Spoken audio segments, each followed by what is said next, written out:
लो, मैंने अपने हाथों में शर उठा लिया है आज। मेरा या मेरे परिवार का आप आखेट नहीं कर सकते।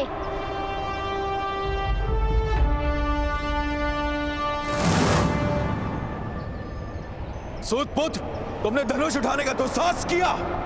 चलाने के लिए अनुमति भी नहीं मांगूंगा मदंजय महोदय। यदि जीवित रहना है तो उस पत्र पर अपनी मुद्रा अंकित कर दीजिए। स्वीकार कीजिए कि कुएं में विष डालने से लेकर अध्यक्ष महोदय की हत्या करने तक का सारा षड्यंत्र आपने रचा था।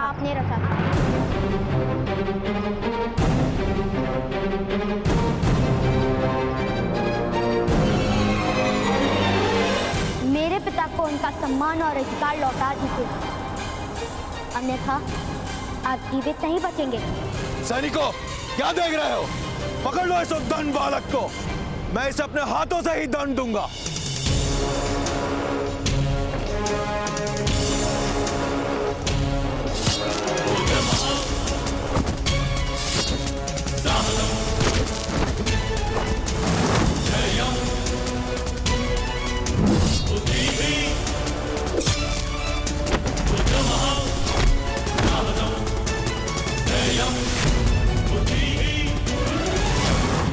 क्षमा महामहिम, क्षमा। अभी अभी समाचार प्राप्त हुए हैं कि एक सूत का बालक मदंजय और अन्य क्षत्रियों के साथ युद्ध कर रहा है।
मैं आपका वध नहीं करूंगा। आपका जीवित रहना मेरे लिए आवश्यक है।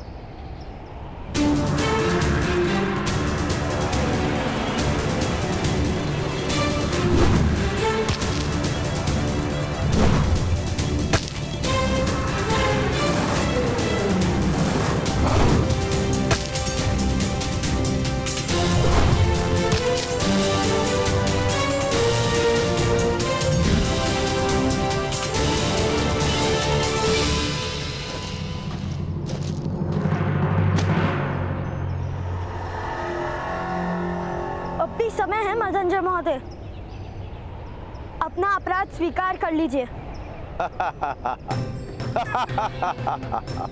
सूतपुत्र, तुम्हारी विजय असंभव है। पर्वत से टकराने पर बादल रिक्त हो जाता है, पर्वत का कुछ नहीं जाता। हाँ, मैंने विष का प्रयोग करवाया था, किंतु मैं अपना अपराध कभी स्वीकार नहीं करूंगा। तुम्हारे पिता को मृत्युदंड अवश्य मिलेगा, और यदि क्रोध में आकर तुमने मेरी हत्या कर दी तो तुम्हें भी मृत्युदंड मिलेगा। इसीलिए कहता हूं, आत्मसमर्पण कर दो।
गुरुकुलोत्पन्न धर्म रक्षक महाबली कुरु सम्राट धृतराष्ट्र पधार रहे हैं। सावधान सावधान सावधान।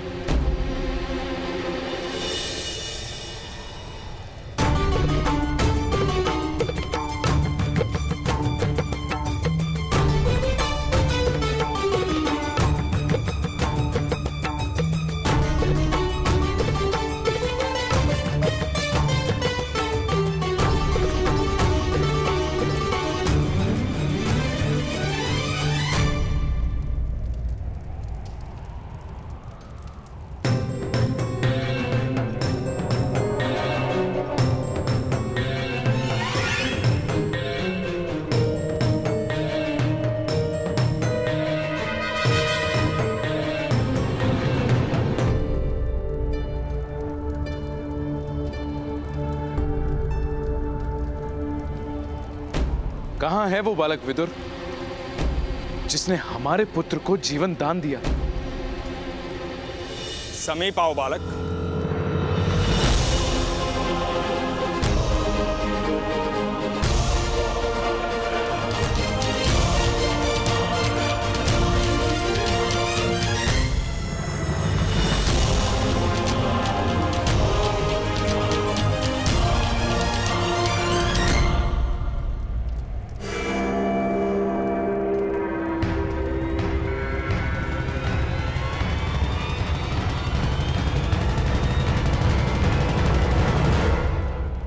महाराज के सामने हाथ जोड़े जाते हैं।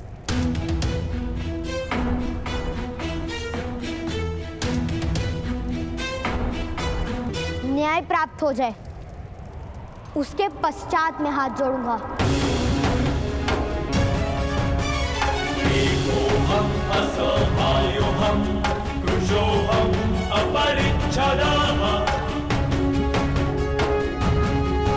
कर्ण महाराज, ये बालक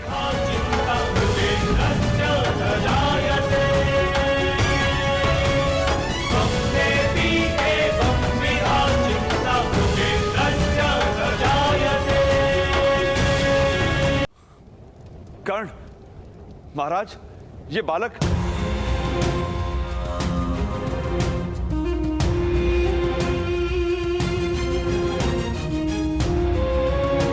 ऐसा क्यों बालक?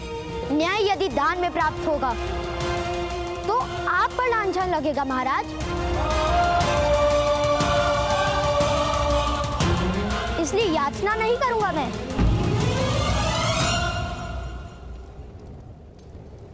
आप न्याय करेंगे, उसके पश्चात उपकार जानकर हाथ जोड़ूंगा मैं।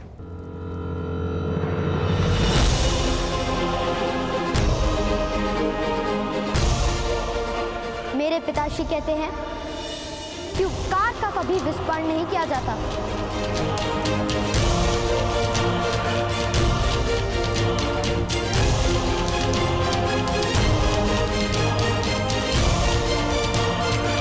ताजश्री, ऐसा अद्भुत बालक है हमारे राज्य में, ये हमारे लिए गर्व का विषय है।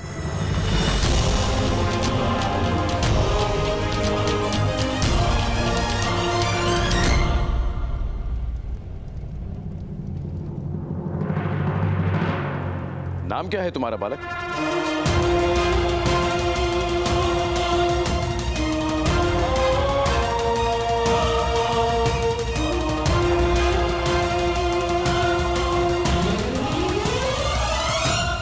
राधे।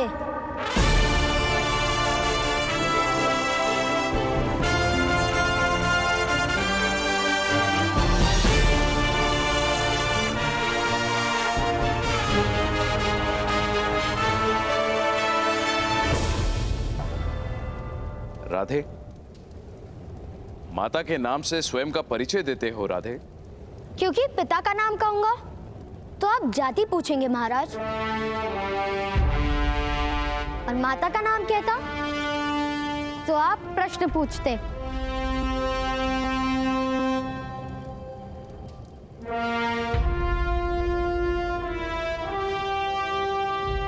बड़े बुद्धिमान हो राधे। अपने पिता को निर्दोष सिद्ध करने के लिए तुम वास्तविक अपराधी को प्रस्तुत करने वाले थे।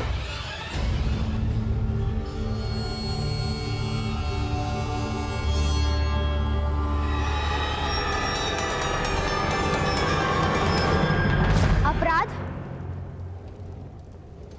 ग्राम रक्षक महोदय ने किया है महाराज।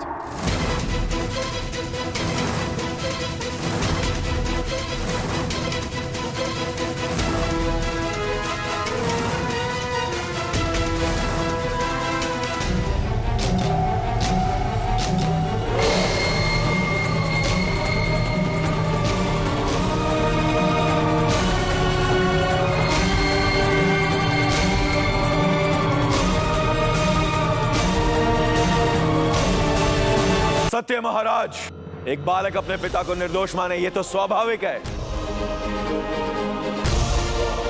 मैं एक क्षत्रिय हूं, सत्ता है मेरे हाथों में, मैं क्यों किसी की हत्या करूंगा भला? तुम्हारे पास कोई ठोस प्रमाण है इस आरोप को सिद्ध करने का? मैं सत्य कहता हूं, सत्य से बड़ा क्या प्रमाण हो सकता है? महाराज, मदनजय यथार्थ कह रहा है। एक शक्तिमान मनुष्य को असत्य बोलने की और गुप्त रूप से हत्या करने की कोई आवश्यकता नहीं। किंतु सारे ग्रामजनों ने सुना था।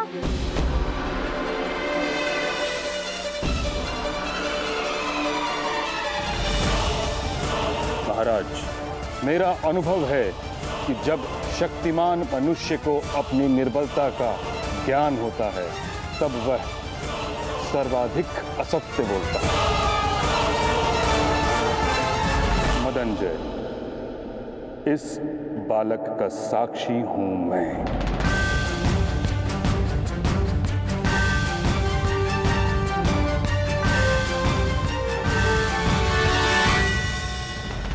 तुम्हारे बंधन काटने से पूर्व मैंने स्वयं तुम्हारे शब्दों में तुम्हें स्वीकार करते हुए सुना है कि ये विष प्रयोग तुमने कराया।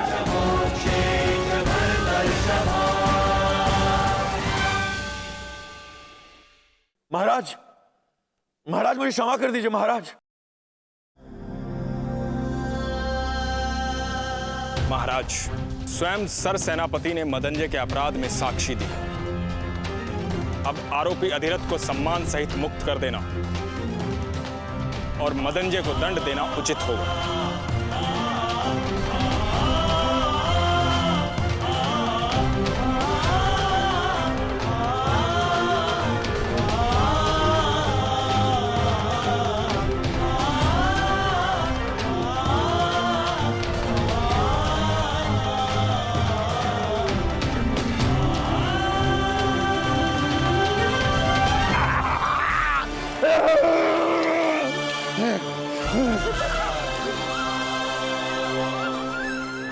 तुम्हारे साहस और विश्वास की विजय हुई। कर्णपुत्र, गर्व है मुझे तुम पर। किंतु मदनजय को तो दंड नहीं मिलेगा। पुत्र, वो महाराज का प्रश्न है। हमने न्याय मांगा था, प्रतिशोध नहीं। कर्णपुत्र, महाराज को प्रणाम करो और घर चलो।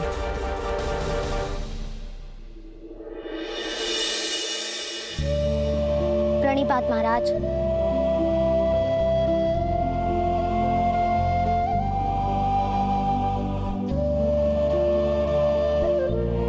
ठहरो सूत पुत्र।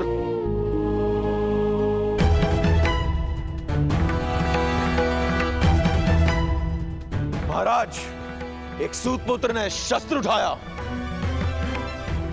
उसका न्याय कैसे होगा?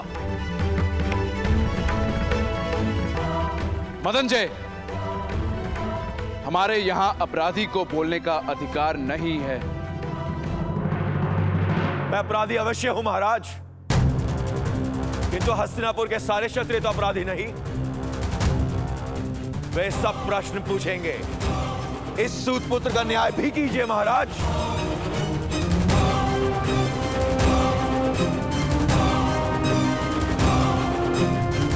महाराज, सूत पुत्र ने शस्त्र उठाने का अपराध किया है।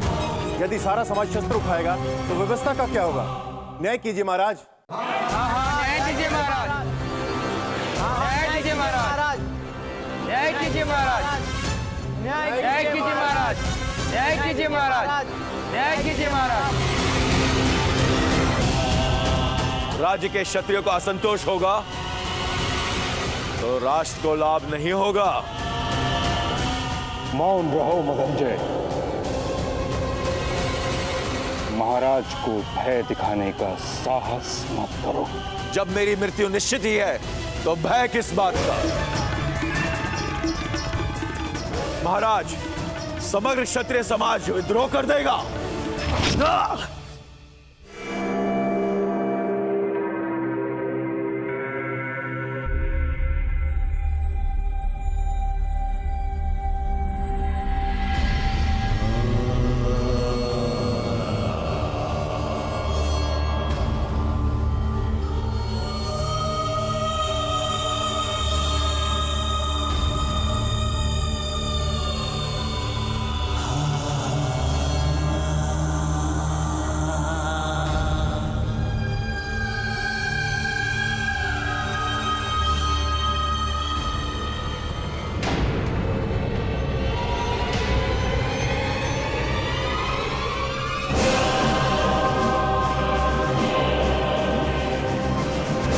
हस्तिनापुर की राजसभा में विद्रोह की बात करने वाले को उसी क्षण मृत्यु दंड दिया जाता है।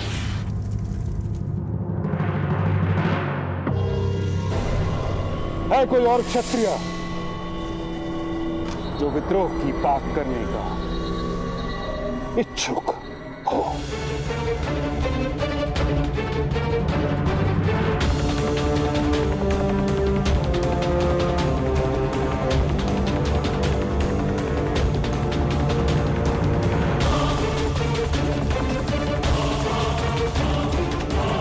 ठहरो सूत अधिरथ।